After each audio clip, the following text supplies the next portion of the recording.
Tinanggap ko na yung trabaho na inaalok nung amo niyang inchik sa Maynila. Saya!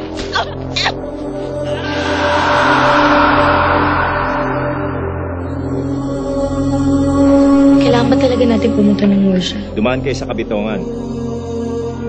Tony! Nobody goes down.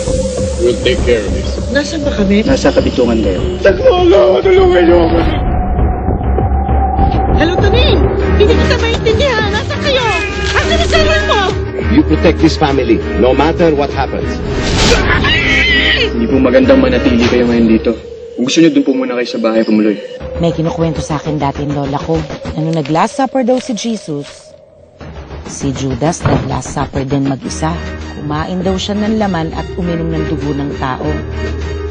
Yung nagbigti, hindi daw si Judas yun. Yun daw yung taong kinuha niya ng dugo. So, anong punto ng kwento?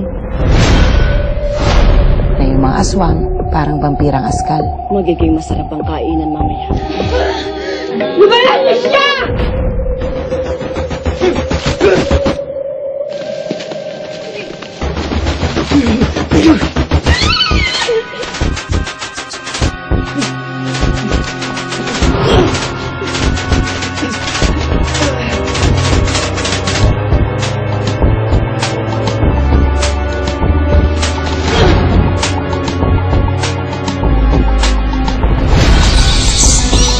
Kumusta kayo dito?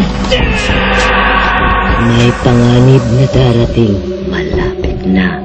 Mamamatay kayo.